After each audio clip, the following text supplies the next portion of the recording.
Hi, I'm Selena from Annie's Bookstop of Worcester, and I'm here with Katryn Bury, who is a middle grade or children's book author. And she has written several mystery books for children. And for readers unfamiliar with your work, Katryn, how would you describe what it is that you write? I've always loved writing mysteries. So I'd say I like writing what some people would call fair play mysteries, which is more than thrillers. It's mysteries where the clues are sprinkled throughout so that if a reader tries and follows all the clues, that they can figure out who did it. Ah, okay, great. So what do you think draws readers to these kinds of books? That's a really good question. So I think that kind of the answer in general also can explain why so many people gravitated towards mysteries, especially during the pandemic, which is mysteries provide this solution that we feel we're like lacking in life. So back in 2020, when all of us were like, how is this going to end? What's going to happen?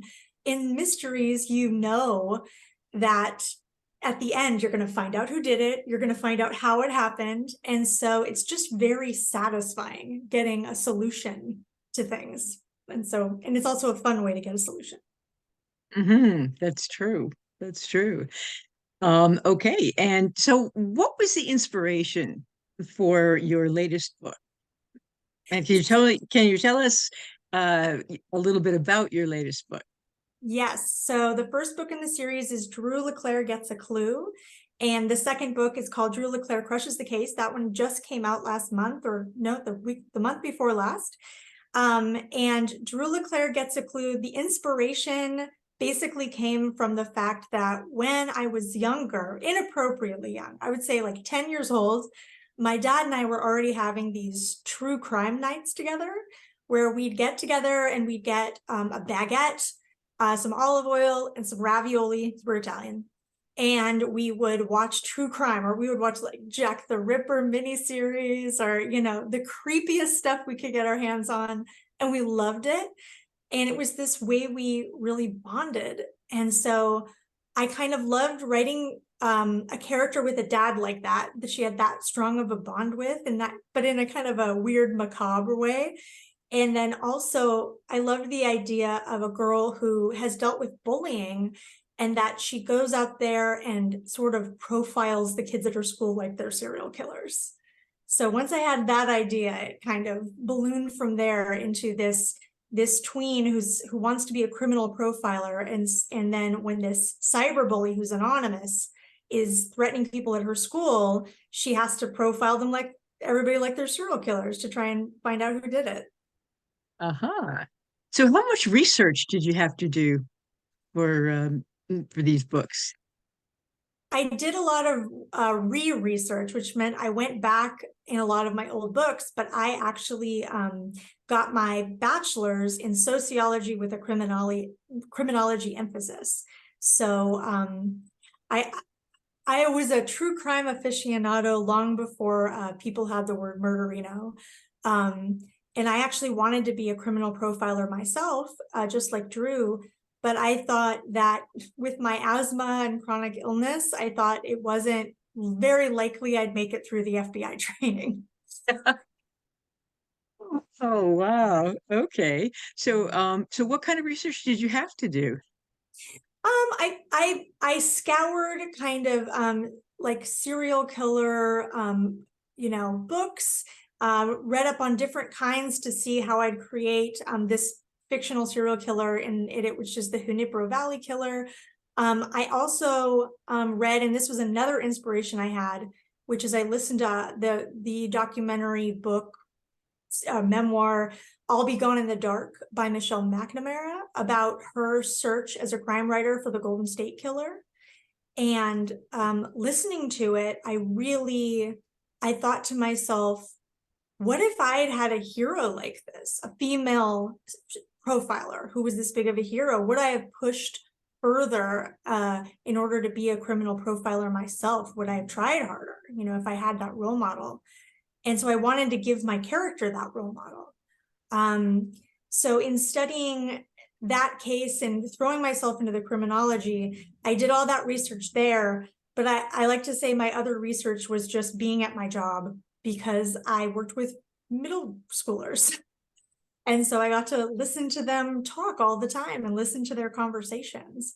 A lot of my characters are named after students, at least their first name. Ah, So that was a big part of the research I did. okay. So you name your characters after a lot of your students? I do.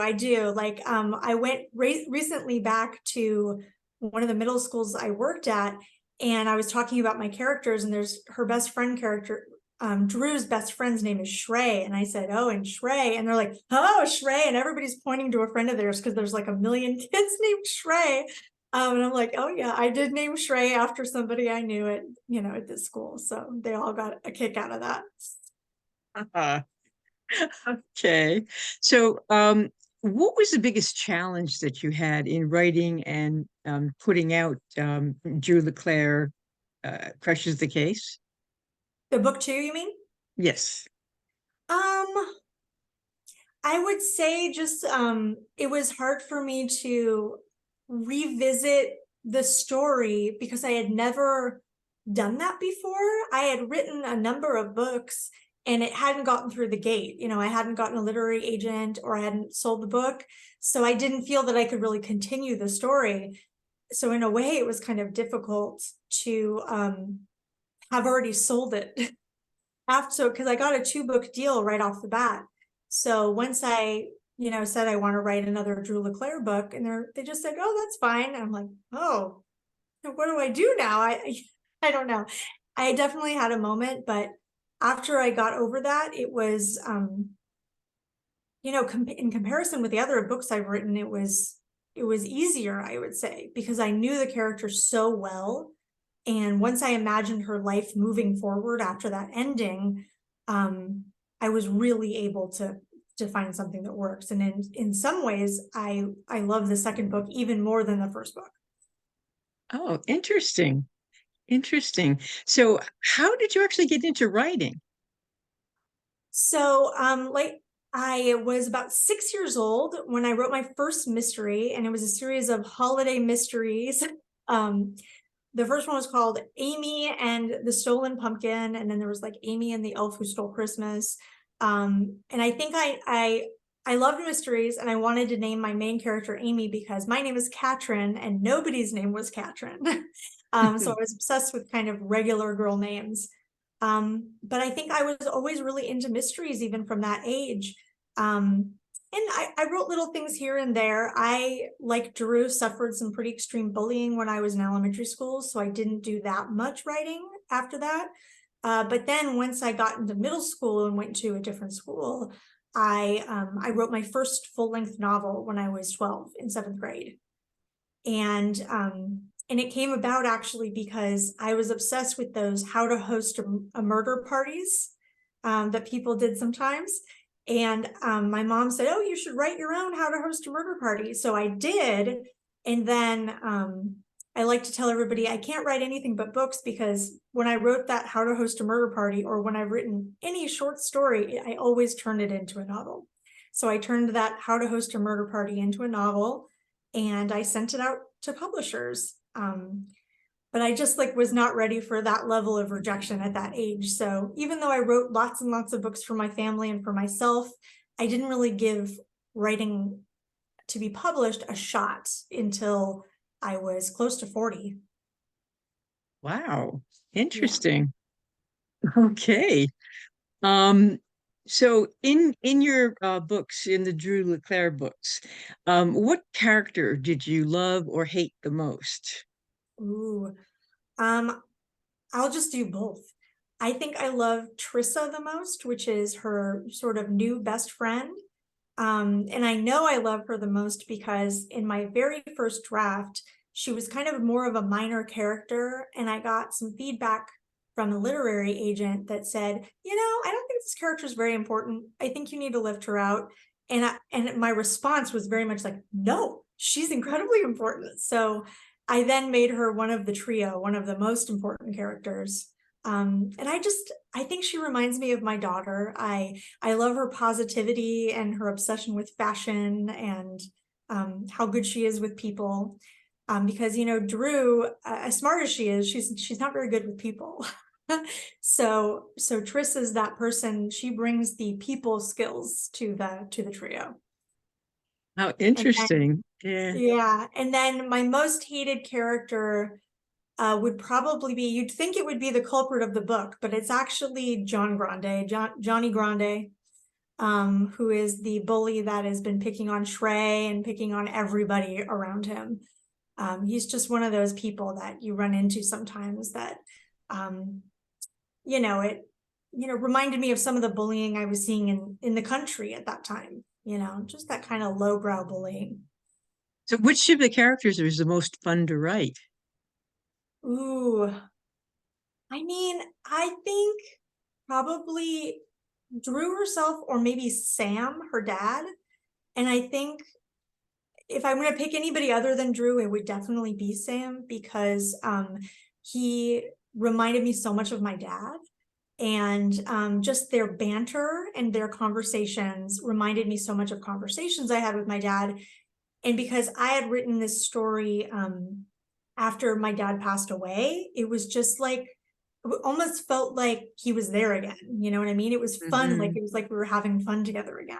So that was really cool. Hmm. And do you put much of yourself as one of the characters? I Is think Drew? so. Like I like to tell people that Drew is a lot like me, but she's confident. And I wasn't confident. Ah, okay. Yeah. So what else can we expect from you in the near future? So I'm glad you asked. I have a book coming out next year and I'm really excited about it. Ah, It's not a Drew LeClair mystery. I am still keeping all my fingers crossed that people like the mysteries and that they like it enough that it sells well and that HarperCollins lets me do a book 3 because I have a great idea. But next year I have a book coming out called We Are Not Alone. And it is mhm. about a boy named Sam, and he is trying to prove that UFOs exist. It's a little bit of a sad story because he has recently survived cancer, but is unfortunately has lost a best friend to cancer, and so he's trying to continue his friend's legacy. But even though all of that sounds very sad, it is very hopeful and actually very, very funny. That sounds very interesting. And I'm forgetting the Great. title, but it's called We Are Not Alone. Okay, we'll be on the lookout for that. Now I have some questions about you as a writer. Sure. What is your favorite part about being a writer on the whole writing and publishing process? I mean, the writing and publishing process, my favorite part is revising my books, I would say. Hmm. Um, publishing Being a published author is more challenging to me than just being a writer because there's all this other stuff that goes along with it. And there's a lot of waiting and a lot of worrying, and a lot of stress that I don't love. But the writing books part of it is fantastic. I love it. I would do it even if they didn't pay me, but don't tell them that. And the drafting part it's fun because I'm just kind of putting words on paper. But to me, the revising part is where I really shine because that's when I take like basically me saying like this happens and then this happens and then this happens, like what is really just quite terrible in a first draft. My revision is just making it really shine and making it my voice. And so that's always the most rewarding part of the process for me. Hmm. Okay. Now, you just mentioned that there were a lot of other things that are involved being a published author. Can you tell us what other things you were talking about? Yeah, so there's being on social media, kind of posting what they call content regularly, posting videos regularly and pictures, kind of talking about what I'm doing with the book. Um, and even though it's fun and I've made a lot of great friends that way, realistically, I'd rather just be writing the books, right? That's what I love doing, and so that's what I'd rather be doing. There's also just, paperwork around it. There's waiting on contracts and reading contracts. There's phone calls.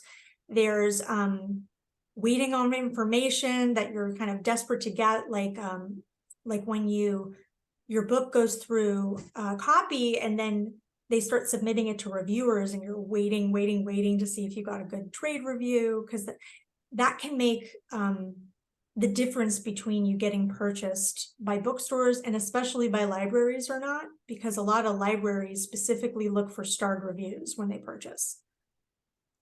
So Mm. it's hard, just kind of, I know people say that publishing is a lot of hurry up and wait. So I don't mind the hurry up. I don't mind being on deadline, but I hate waiting. Oh, wow. Yeah, there is definitely a lot more to it than just writing. Yeah. Okay. Um, so what do you consider the most challenging part of the writing process, and how do you overcome it? I think the most challenging part to me is writing my first draft, because it's so hard leaving bad writing behind. It helps me write better and faster. When a story starts playing out in my head, it's almost like it's playing out like a movie, and I have to write it down fast to get it all down. But it's so hard for me to write like a page and know, like, oh my gosh, that was the worst writing of my entire life. But I have to leave it behind because I have to keep going and get it all down on the page and Mhm. trust that I can fix it later. Very good point. So are you a pantser or a an outliner? It's interesting. I guess I'm kind of what they would call a plantser, because I make a detailed outline and then as I write, I ignore the outline and change it constantly. So you have a beginning and an end, Yes, I have and the everything middle planned just out the way I imagine it, and then I constantly change my mind throughout. that's about right. The characters kind of tell you which direction you want to change it to, right? Exactly. Yeah, they kind of chatter to me. Yep, exactly. Okay. So what has been your favorite adventure during your writing career? Ooh, I don't know. I think that going to the American Library Association conference was a big one, because that was the first time that I really felt like I was going to an event as an author, and that I didn't have that imposter syndrome of introducing myself as an author. Um, so that was a really big one. And also, because I'm also a librarian myself, it was interesting for me to kind of toe those two lines. That was just wild. It was really, really cool. And I've been to events and conferences since, and I've kind of settled into it, but nothing quite felt that scary and exciting as that first time. Hmm. Wow, I guess yeah, the first time is great. Yeah. So, okay, what is the greatest lesson that you've learned thus far in your writing career? Oh, that's a good question too. I think I've learned the biggest thing I've probably learned, and this is something I'm always telling students in like author visits and stuff, is that throughout the process when I was trying to get published, all I heard over and over again was, you need to develop a thicker skin if you're going to be published. You need to not be so sensitive. And it kind of made me feel a little deflated, because I was like, but I am sensitive. And it's something I heard over and over again when I was a kid, like, well, maybe you're being bullied, but you need to not be so sensitive. It's like, I can't really change who I am as a person. So I think my biggest aha moment was when I realized that I get to be myself. I can be as sensitive as I want, but I just can't give up. Like, I can cry and wail and eat ice cream. But if I don't give up, that's the thing that makes me brave, right? Right, don't give up. Right. So, do you have any other pieces of advice that you'd like to give to other authors? I would say just make as many friends as you can who are going through the process, because shared information was incredibly helpful to me when I was going through the process. Before I made connections with other querying authors, I was just kind of flying blind, and I didn't know that my query wasn't working. It wasn't selling my book. It's a totally different kind of writing to write a query letter, like a pitch letter. And I didn't really know what I was doing, and making connections and joining groups and making those friends who were going through the same thing really, really helped us to share information and make sure we were getting it right. So tell me a little bit about a query letter. So a query letter is the letter that you write either to an agent or a publisher, but typically if you want to be traditionally published, and that means by a small press or a big five publisher, you want to go through an agent, because they will, first, because most publishers only accept work from agents, and also because an agent will ensure that you get the best deal. So typically you're writing query letters to literary agents, and you're finding out who represents books like the one you have. And then you're writing a letter that's basically introducing yourself, saying, hi, I've written this book. I'd like for you to represent me. About a 2-paragraph information about the book, but it has to come about sort of like an elevator pitch. Like if you had 2 minutes to convince someone to love your book, or it also comes across a little bit like a book jacket. You have just 2 very short paragraphs about what your book is. And then at the end, you say, like, I can't wait to hear from you. But it has to be this just 1 page boiling down your book to just this little tiny bit. And then hopefully, if it works as a letter, then they get back to you and they ask to see your whole book.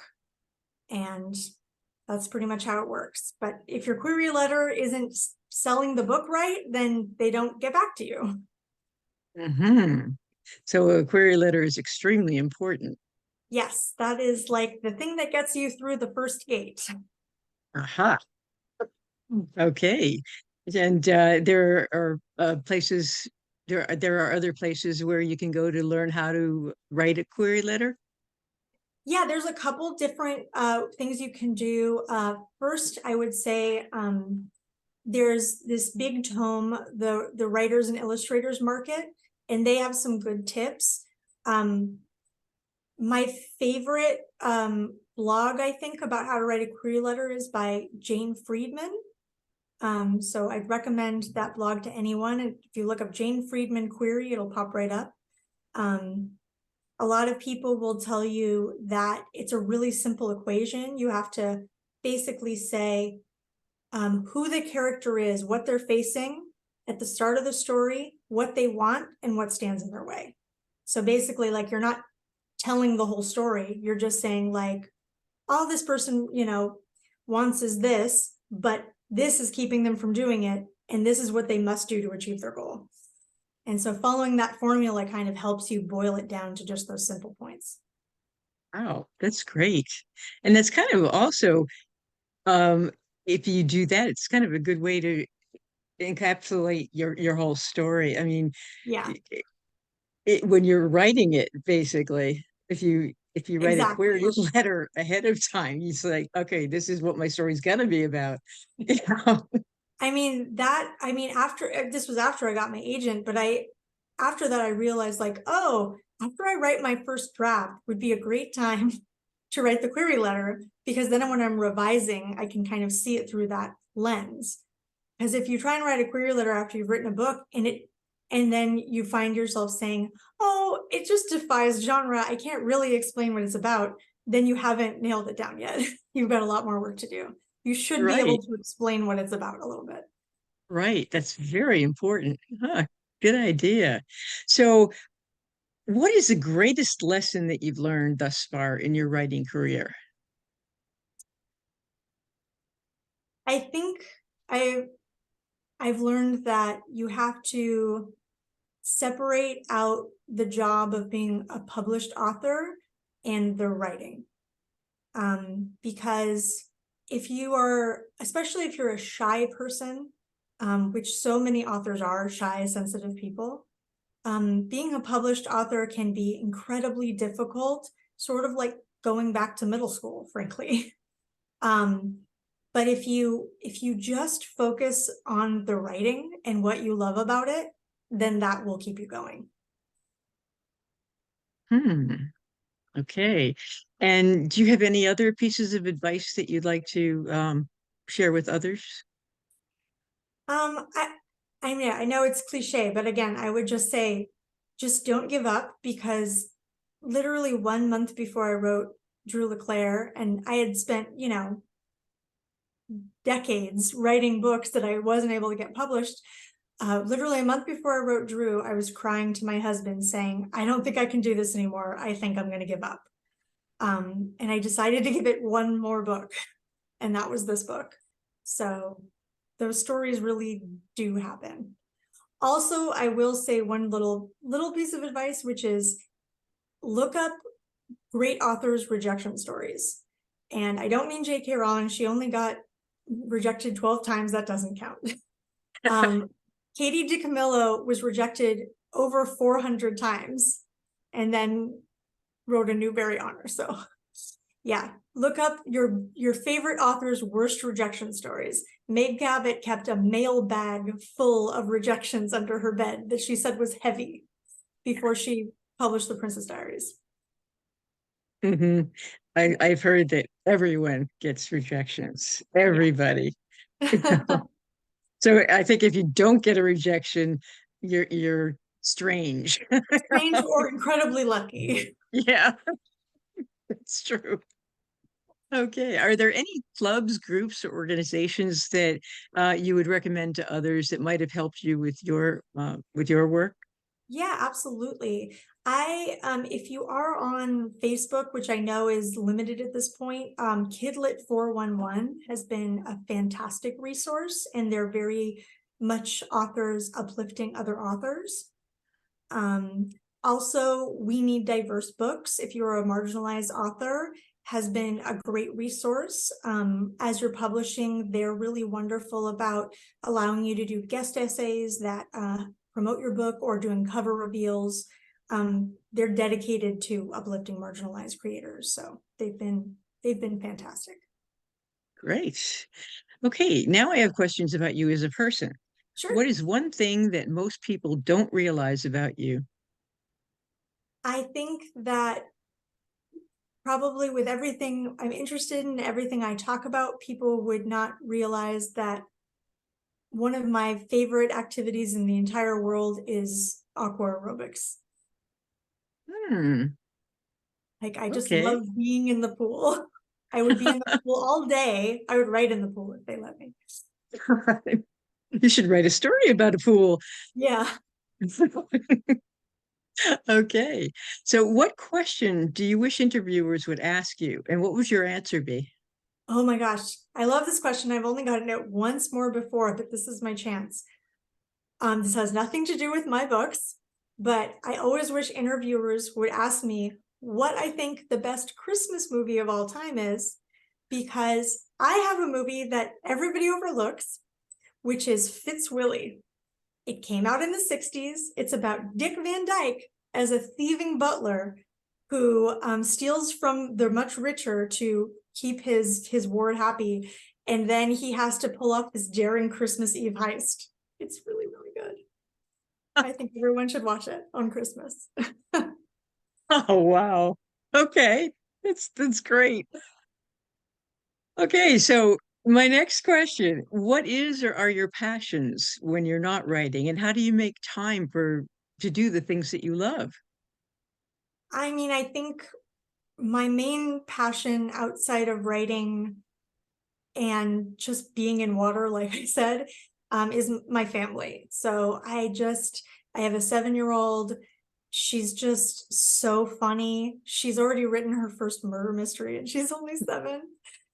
And she's just so incredibly fun to watch grow up. And being around my husband too, I just love being with them. It's like the ultimate reward. Okay. And how do you make time? Consume a lot of stories. I say it like that because I read a lot, but I love television. I love to watch movies. I just love stories, and they inspire me in those times when I'm between projects or when I'm waiting on something.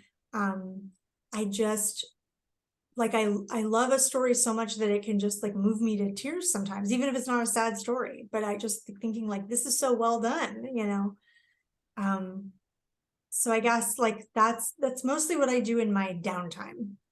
Hmm. Do you find yourself making up stories and telling your daughter stories, like bedtime stories and things? It started out that way, but now she does it with me. And she's got Ah, like, even maybe even a better imagination than I do because she's good with fantasy and I'm not. She came up with this character when she was like 5 years old and it's still strong today called the Master Bagel. And it is a magical bagel with a mustache, and he's like sort of the emperor of the world, and she's his sidekick, and they solve mysteries together. It's a really wonderful, I kind of almost wish I could turn it into a wonderful, like, chapter book series. Fantastical, because yeah, it's just because she loves bagels. and she tells you bagel stories. Yep, she tells me bagel stories. That's great. Yeah. Okay. So, what does your writing space look like? And what do you need to have around you when you're writing or editing? I'm one of those annoying people who can do it anywhere, anytime. I could do it while my daughter's drumming right next to me. I could do it in a cafe. I can do it at home. I could do it on the couch, in bed. I mean, I could do it while I'm running in the water. If I have it in my head, I can write in almost any circumstance as long as I have the tool or as long as I have a keyboard because with I can't write freehand that way. Um, but really, like any amount of noise, any amount of time, I can do it. Ah, okay. Yeah. So you don't really prefer music or silence or No, I mean, I think if you want my like best case scenario, it would be like, that light background noise of like a cafe, people milling around. I'd say that inspires me most because I don't feel like I'm looking around for sounds like when it's silent. Um, okay. but yeah, no, it comes to me so strongly that I use any time I have. And maybe that's also being a parent, is you have to use any 5 minutes you. Okay. So, is there any food or drink that you need to have with you when you're writing or Yes, and editing? I'm almost surprised you asked because I thought I was weird and that was only me. I like to have a warm beverage. I prefer tea or coffee. Um, but even in the summer, I like having a warm beverage when I start writing. Okay. And writers often have furry or feathered or otherwise non-human companions with them Mhm. to help them with their work. And do you have any, and do they help or hinder you? I am sadly have allergies, so I do not Oh, have that. I do have stuffed animals, so I have lots of, you can see my Dr. Plague. I have lots of stuffed animals, and so does my daughter. uh, and do they help you? Um, yeah, I mean, they help me kind of come up with stories. She and I come up with stories together about them, and that always helps kind of keep my imagination alive. That's a good point. That's a very good point. Okay. I have two more questions for you. Where can people find your work aside from Annie's Bookstop of Worcester? And I always have to give a plug for Annie's. Of course. You can you can get Katryn's books at Annie's if you call us at 508-796-5613, or you can email us at orders at anniesbooksworcester.com and we can mail you the books. And where else can people find your book? So you can find them in most indie bookstores, I would say, and then also on Amazon and barnesandnoble.com and on Bookshop, which is kind of the centralized website for indie bookstores. Okay. And how can we follow your work and share your awesomeness? Ooh, so you can find me under Katryn Writes on Instagram. That's probably my primary social media where I post a lot of my updates. I also have a website, katrynbury.com, where I keep kind of a semi-active blog, and you can subscribe to my newsletter. Wonderful. Well, thank you very much. That's all I have for you today, Katryn. Thank Katryn Bury. you. Maybe someday we will get you to our store, but you're way across the other side of the country. Yeah, So that would be awesome. Thank you. thanks very much for being here.